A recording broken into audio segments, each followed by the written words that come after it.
Jamie, Nat Fit since 2017. He's got big plans for the sport of arm wrestling. 2021, we're glad to have him on board. He's got over 20 different products that range from, kids to old people. So check it out. Jamie Shellen, Nat Fit. Bam. Dude, B Spuds, you have no idea how much you've messed up. Jamie did not want to be the second sponsor and for you to give him that introduction. What he paid for was for the beast to say, welcome aboard, Jamie. We love you. The community loves you. We do. Not just because you have an Arm TV tattoo. He's a genuine good dude. They don't make him any better than that dude. Okay. I love you too. Okay. Did you watch the Devon Larratt Michael Todd match? Yes. When you found out the setup, give me your opinions when you found out how it happened.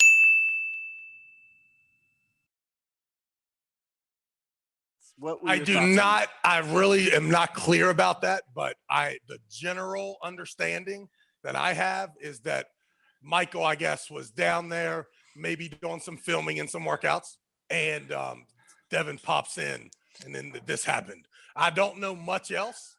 However, what I did see was, it's just clear to me that, Michael's just a good touch better than Devon, is what I took from it. Did you take that from it? Well, so I've done my homework, unlike you. Okay. And Devon Larratt states his goal was to try to stay outside and kind of, I don't know if he was saying it's just safer that way, but because this wasn't, for $1 million on the line, that he could have perhaps taken an opportunity. He's not guaranteeing that it would have worked, but he's saying he didn't really try to inch up and get to more closing. So he hung out here, and that gave Michael a window to dive in. But at the flip side, Michael did that crazy arm workout. So they both have reasons to say why. Yeah, I think that ultimately it's clear to me, right? Like, what I'm taking from this is that there are three types of dudes. There's dudes that are always ready, and that is Devon Larratt. Devon Larratt's ready Monday, Tuesday, Saturday, and if you plan it 6 months from now and it's the biggest payday ever, he's the same guy he was on the Tuesday or the Monday. That's my opinion, right? And now, if he's not that, then he's the next guy. The next guy is ready about 85% at all times, and that's Michael Todd. Michael Todd is ready 85%, but that other 15% is when you give him a date and an opponent, or at least a situation, an event. So he goes from 85% to 100%. Devon's chilling at 98% at all times on throttle, right? And then you have the guys like Travis Bagent that maybe are working at 50%, right? And until there is a date and a prize, will they reach to 100%? And to me, it showed that the 85% version of Michael Todd is still 50-50 or even 55-45 better in an outside move than a 98%, 100% on throttle Devon, who was attempting to, what looks to me like, set my man up a little bit and create some buzz, which I don't think it did. I think that if they both would have rehearsed it, Devon would have won. And then there would have been a reason to have that match again, because wait, rehearsed it. You mean like if we wanted to actually create hype, if we want the WAL, if we want that match to be relevant again, people have to think that Devon has a chance, which not staying away from Michael Todd gives Devon an opportunity for his fans and the social media to build up the awareness that he can take on the champ, or he sabotages a practice and beats the champ. Now, tons of people think he can, and now there's reason to have the world, including the arm wrestling world. You do it the way I saw it. Now I'm thinking the 100% Michael Todd that's given a date, it's just going to win again. So it's interesting you say that, because the quote I really want to ask you about is the minute the match was over, Michael Todd says, "What are you talking about? You got to pay the man." And Devon Larratt says, "I came here because I thought we'd arm wrestle all night." Of course. And Michael Todd was like, "You're high." But Very Devon high. Larratt, in that first match, Devon Larratt was like, "Oh, I'm going to have a second, a third, a fourth." Like he thought they would just do this right for fun, which in my mind, I hate. I mean, I gotta go with Michael's side here. Why would Michael Todd arm wrestle all night when this is the most wanted match of the year? Well, I don't know if it is the most wanted match of the year in the U.S., Canada. I mean, that's been the no. I mean, I don't know. I mean, in the wall we've world, we've seen it. I mean, yeah, but we've seen it. I think they're looking for Carteret to get the opportunity. I think they don't feel that Devon has earned the opportunity to get right back to Michael Todd. That he maybe has to, they should give it to Jerry, or that Devon ought to beat Jerry again without it being so much controversy. Okay, well, fine. What do you think about that moment where Michael Todd's like, "I'm not doing that again until I get paid"? I wouldn't have done it. I wouldn't have done it the first time when he showed up. I would have looked at Juju and James Rederitas, and I'd have said, "Well, you pull him." Yeah, I'm good. Yeah, I mean, if you want to train, we can train all you want. But if you think that we're going to do a legitimate ready go and I'm going to give you anything, I'm good, my man, because I'm the champ and you got followers. So we got a chance to make this happen. There ain't nothing that's good going to come from this if I don't. But the good thing is Michael don't have any respect for Devon. That's why he put his arm right up there. Motherfucker, you can't beat me. I mean, that's crazy because Devon's supposed to win that match. He's supposed to win every practice match because he's 100% at practice. Everyone else, well, I don't know about everyone else, but you can be 100% at practice. I know he's not the only guy like that. Michael Todd's not a 100% practice guy. He's got another 15% that he can get ready, tuned in, little plumper, little perfect. And I think that, he don't have. And you know what? He's been bouncing Devon off of that pad every time they practice. That's why he did it. Now, after he felt it, he probably was like, I don't really want to do this a bunch of times. That did hurt. That was real. Yeah, because he had to come in. He said his elbow, he felt that a little bit. Yeah, why wouldn't you feel it? Devon looks amazing. I mean, plus Devon didn't come there to lose. You have to know. He did his push-ups in the parking lot before he showed up. You know, it was on. That's the Devon that's going to be at the WAL finals right there. And I'm just telling you that there are 15 guys in the world and 5 guys in North America that are willing to crack that dude in the tournament and ready to do it. Now, he could beat those guys too. So this one-on-one shit, it's really weird, man. Really weird. Because there's not few opportunities to beat a man. Few opportunities. Hold that thought. I got to check on my kid. What do you think about Devon Larratt doing this like U.S. tour where he's just going around arm wrestling a bunch of people, just showing up and arm wrestling Derek Smith and then going up arm wrestling some other influencers? I never heard of the Irish boys or something, but what do you think about that? I have no idea what he's doing. I haven't seen one thing except for him pulling Michael. I did not know it was a tour, but the dude's a stud. So, I mean, whatever he's doing, I'm sure it's all to grow, whatever his brand. So, yeah, I think it's fucking awesome. Dude, wouldn't that be like a dream come true if you could just... Yeah, that's what I do all the time. Yeah, it's fucking awesome. So that is what you do. I'll see you in Dallas. I'll see you this weekend, right? Yeah. Yeah, it's going to be fucking awesome, dude. Do I got any exclusivity regarding filming? Every single demand or rule for filming is up to you. Sweet. Every single person must put cell phones in the basket. I don't care how you handle it. Hey, don't ever again say anything about that fucking app to me and Devon. fuck Devon. Fuck his app. I don't care. I am don't going say hard. that. No, I'm just saying. Devon does not think about me when he does a project, okay? Ever. And I don't blame him for not thinking about me, right? He got his own shit to think about, not me. So just make sure that you know that I got a lot of shit cracking, and the app is on the list. Well, And you it is have not been working on it for 7 years. You know that. I've been working on it for 8 years, matter of fact. 8 years. Yeah.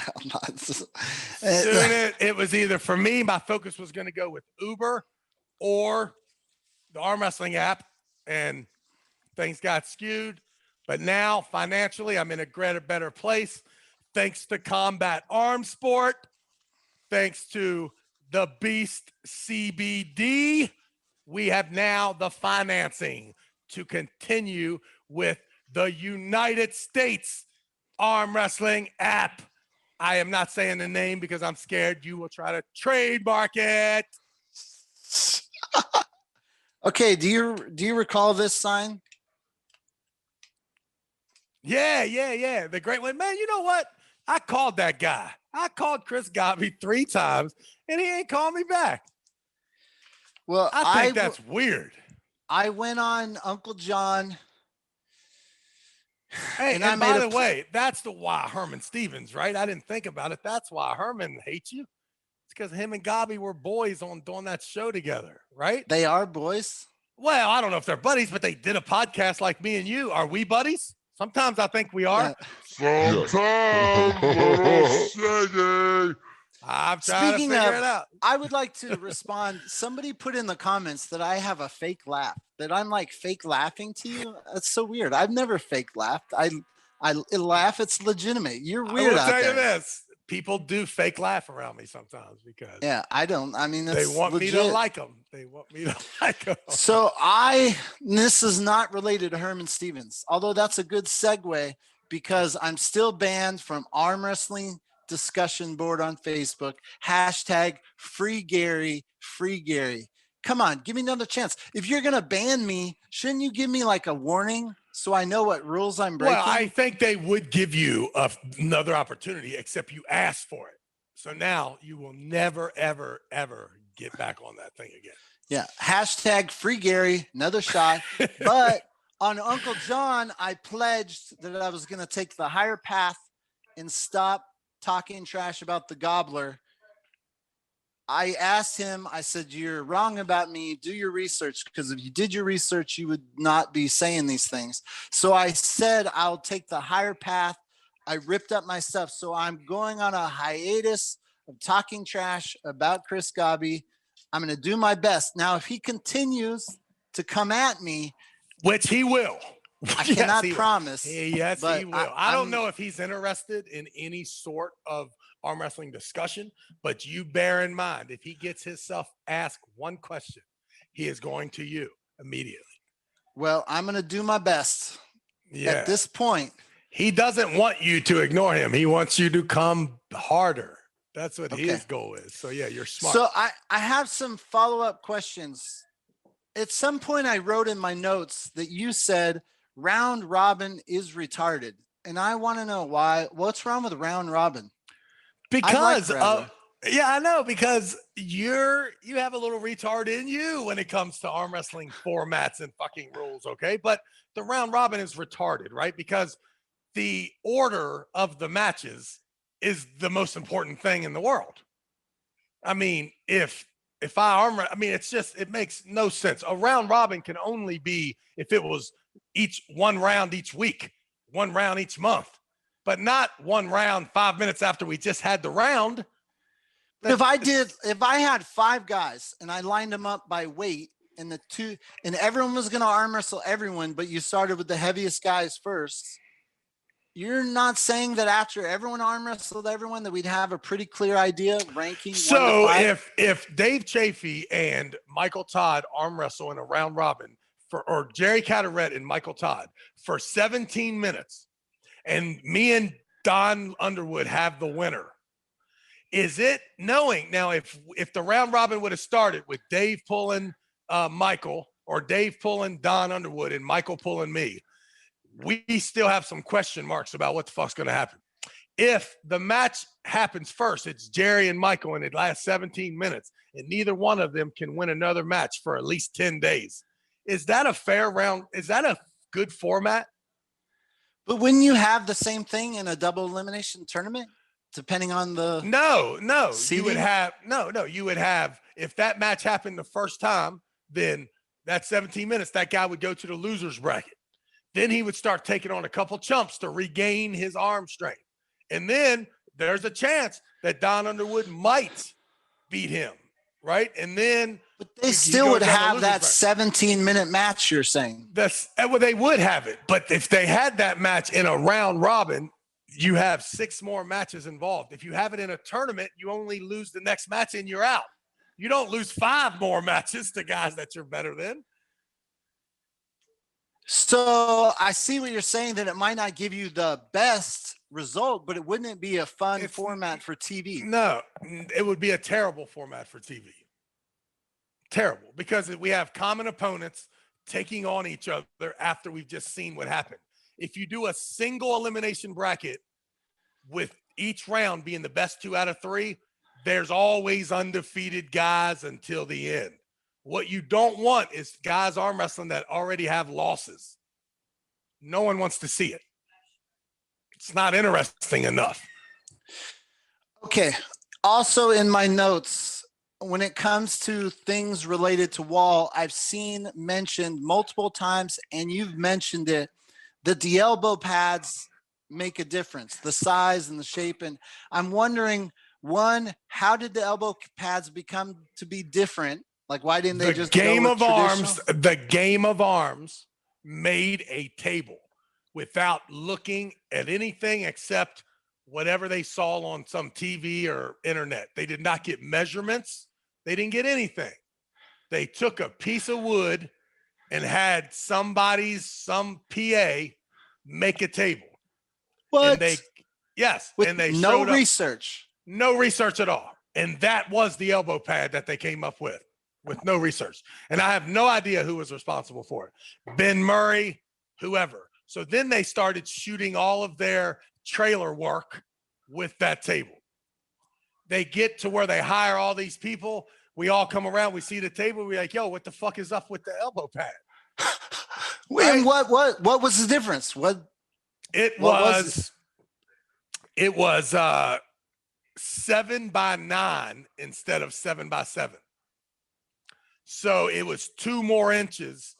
That 2 inches that the elbow pad stops on a regular table, and then you get 2 inches before the end of the table. This elbow pad went all the way to the end of the table.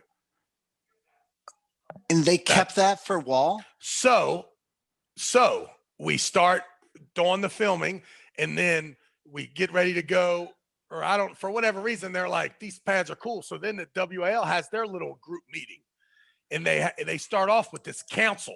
They called it the WAL Council, and it was Tom Nelson, Craig Touye, Mike Solaris, Don Underwood, Alan Fisher, me.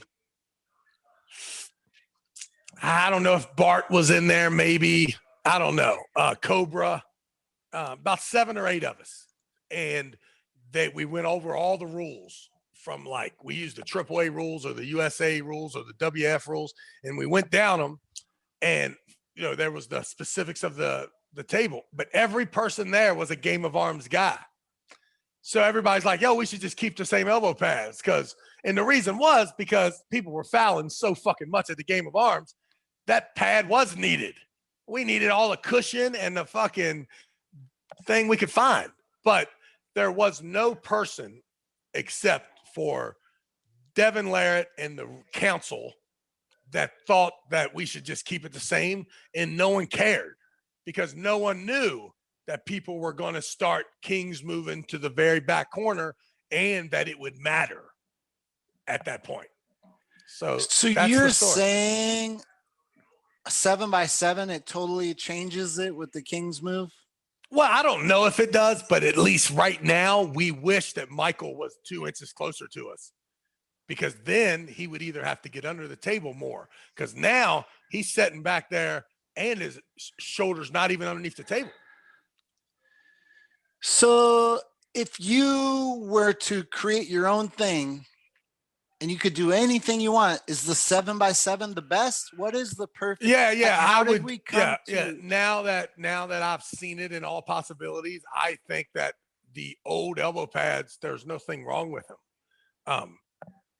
To me, I think that, I would make it 7x7, and for the biggest reason is I don't want to reinvent the wheel. I want whatever everyone has at their house. That's cool with me. I'm down with it. And I think it's cool if the WAL, who only has 30 guys arm wrestling in their league, has bigger elbow pads. I don't think it's a big deal. Is there anyone, when on all these places you've traveled, is there anyone who said, "Oh, I want to duplicate the wall table," and then they have the bigger pads? Yeah, no doubt. The Combat Arm Sports will make you WAL pads or WAF pads, whichever you like. Huh. Interesting. Mm-hmm. You also said at one time in our early chapters, you said left-handed is now equal to right-handed arm wrestling. And then there's some of the comments, people were like, Travis is high. That is not true. And I was thinking about the wall. Why didn't the wall ever do left-handed? Well, they always did until they switched to just these one-on-one matches. And now they've already. Why isn't it both? Well, I mean, I think it is. They introduced Wagner and Devon. It's just, you got to know that they're trying their best to get started. No matter how much arm wrestling has been in our life, to the WAL, it is only 2 years old. So it took them a year and a half to introduce left-handed arm wrestling, and they did. So think about how it used to be. You'd be 30 years before they introduced left-handed arm wrestling. So, right. Yeah, Wagner and Devon got paid exactly the same as 2 other matches that night. For anybody to think that left-handed arm wrestling is not equal is crazy, except for this juvenile relationship right now that the WAL is experiencing with these one-on-one matches. It's interesting. But you're not going to go to any tournament anymore, and the left-hand money is going to be less, is what I'm saying. So the lefted money is the same because the ROTN we paid, I don't know, 30% less for left-handed. Yeah. So I could pay more for right. Right. And there's no problem with that. I still have no problem with that. I'm just telling you that the left-hand champion is equal. There's there's just no doubt about it. I sent you a link from Sevan Matossian about one of the first times he met you. Did you watch it? I did. I want to get into pulling John. Is your memory fresh? Do you need more time before we talk about it? Yeah. I don't think so. Do you have fun? Like, what's the first time you ever? Okay, well, I want to ask you about that quote first. Then we go back. Sevan says you were very aggressive with him. And you said something like, if you made me look bad, I'll find you and break the camera or something like that. Yeah. Like, was this a plan? Yeah. No, I do not remember. Oh, these guys are like, in your mind, some guys like, oh, I'm making a documentary. So you're like, oh, I have a certain time to make an impression. Bam, I'm going to freaking do my thing. Like, do you turn it on? Did you just be yourself? Like, how did you act different? Like, did you give them the show, Travis? I probably was right away trying to entertain the crowd of people that were around. So I'm sure there were multiple people, not just me and Sevan when I said that.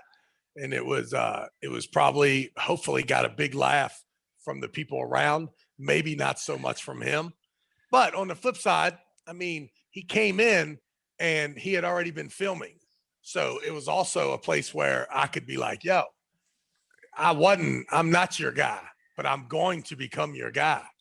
So make sure you keep it real.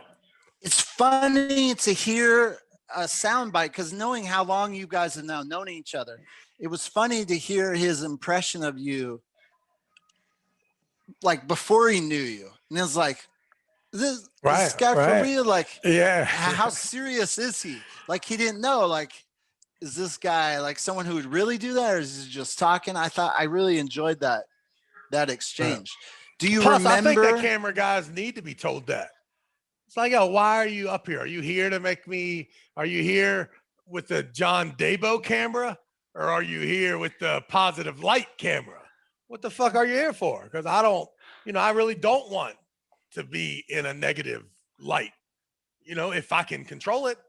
So you tell me, what the fuck is the show? What are you doing? Why are you filming? So you And bring then- up John Dable, but John Dable knows he's on camera. He could choose not to. I know. And if I was John Dable, I would never fucking put a camera on when I was doing crazy shit. So if you showed up or Sevan, I would ask both of you, hey, yo, what's up? Are you doing what the fuck is the debate? Well, what's my role? Is my role to be the stepping stone for John Brzenk in your documentary? No. I'm not gonna. I'm gonna rewrite the thing. So just keep in mind that we can be boys. Oh, okay, so that's interesting. So when their whole thing was like, okay, this is about John, and your goal was to like change that shit. I mean, I definitely didn't want to be the character that proved that he was the man. Like, that's not the greatest role to sign up for. We talked about the whole Dave DeVoto at the Worlds. What was the very first, this is Pulling John? How did you find out about it? It was in Arkansas. It was in Arkansas at the national championships. They showed up, and Dave DeVoto sent them, and Dave sent them specifically because I was there, and they rolled right in and started asking. And questions. Dave called you, hey, we're gonna film a crew. No, they're actually gonna. No. Dave just told me that, hey, big guy, these really talented videographers are coming. They're doing a project, and I think they're pretty good people. It wasn't his project by any means, but Sevan had won him over enough that he was navigating Sevan to where some of the pullers were. In that first time meeting Sevan, were you immediately like homies? You know what? I really don't remember, but it definitely did not take long at all. So, because I remember you and Sevan, like you and I talked about, you and Sevan used to talk all the time. Like we just bullshit arm wrestling. Like you end up becoming. It got ridiculous where it was a 2 hour a day, every day talk. Yeah. And we started forming businesses together, trying to, whatever we could do to take arm wrestling to where we thought that it could be. Yeah. It was every day. Yeah. So in Arkansas, any specific things that stand out from that experience? I remember being a little insecure about actually telling them that I was better or that I could beat John Brzenk. And I remember there's a part of that in Pulling John where I'm kind of unsure of myself, saying I'm gonna get him. His days are numbered, but you can tell that I didn't really feel it. And it shows how hard it is to fake when the camera and say shit that ain't even true. You know what I mean? At least back then it was hard for me to do. Now it's easy. I'll say any fucking thing because I don't care. When you're in Pulling John and you're going to show like your house and what that filming of that, is that close to the time you first meet Sevan? Is there months probably in between then? Yes, probably 5 or 6 months in between. So I noticed right away, now that I look back, Sevan went to way more tournaments than are in Pulling John. He went to Shayless Washington. He made a amazing trailer for RJ Molinare. It was awesome with the alligator and so if you're RJ, you can't wait for the release of Pulling John because you're about to be a star. But there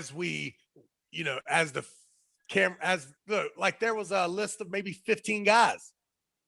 Kevin Bongard was a big part. Matt Girdner was a big part. Dave Randall was a big part.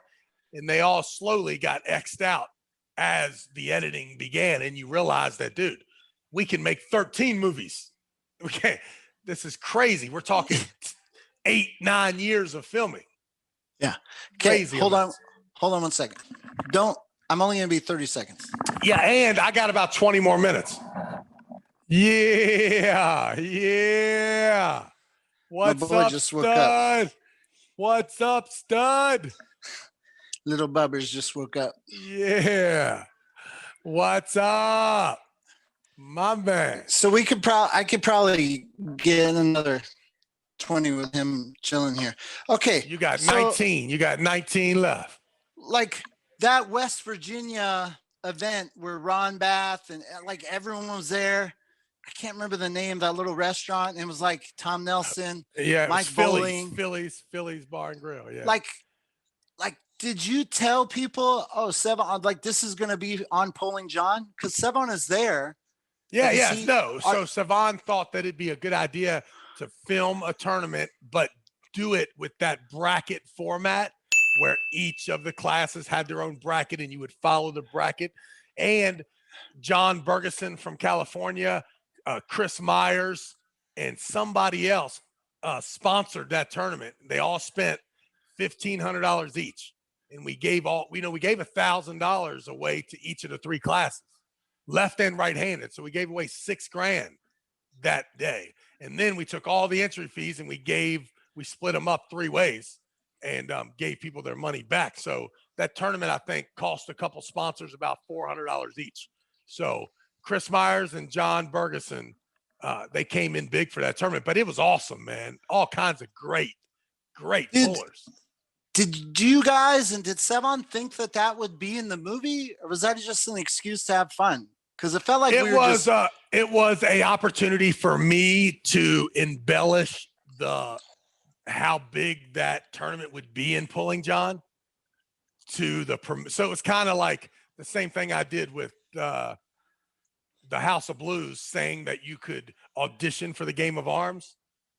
That Pulling John episode that time of year, Pulling John was hot enough that you could make the assumption that would be in Pulling John because of the promotion with me and John Brzenk. Also, Tom Nelson, Mike Bowling, Chris Myers put up and someone else. Who was the fourth? Michael Todd. They all put up $1,000 each, and Tom Nelson won. And then he gave half the money back. Yeah, I feel it's so weird to look at. Everybody was there. Everybody was there. It was awesome. It's so weird to look at that Michael Todd version and Tom Nelson. Like no one would put Tom in.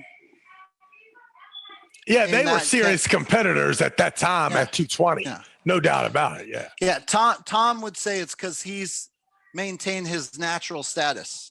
Yeah. All he has is meth, crack, Vicodin, and marijuana in his system. He's a really nice guy because he doesn't do steroids. Yeah. Great. Meth. I mean, I told you got to be nice to Tom Nelson. Man, listen. Tom Nelson is not a good person, man.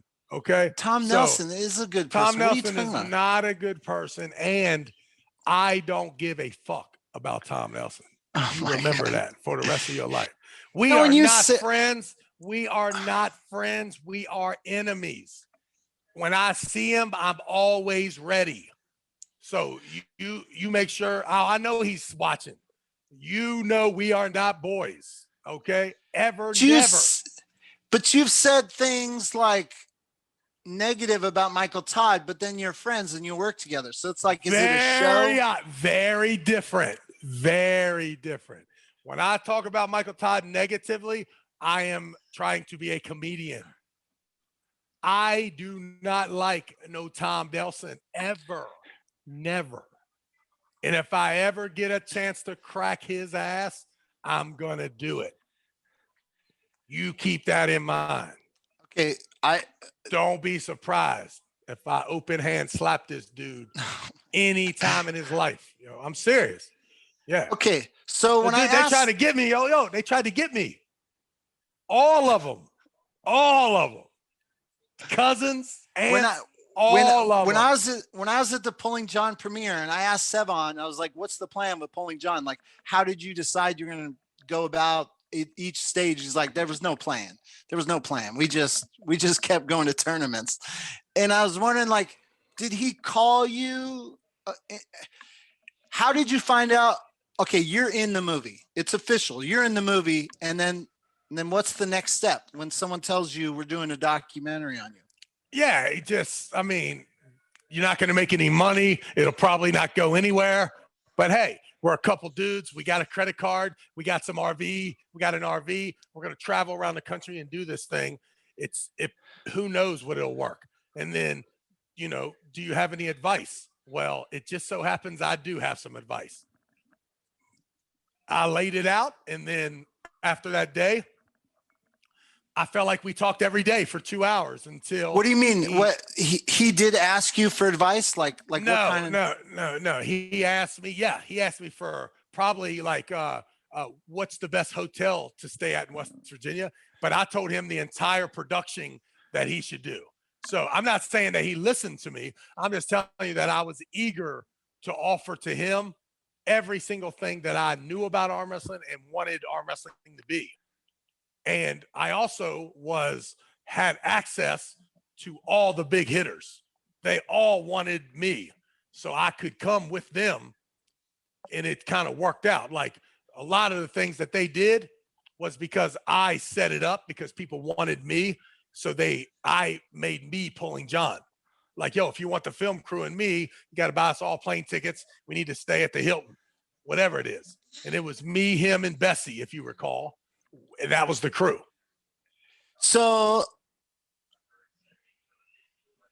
John Brzenk, like I remember a quote from John Brzenk. He's like, yeah, the thing I'm not amazing at is like marketing arm wrestling. Like I could walk into a grocery store and see somebody who looks like they might be a great arm wrestler. I have a hard time approaching them and saying, hey, you ever try arm wrestling? And like, he didn't do that. Did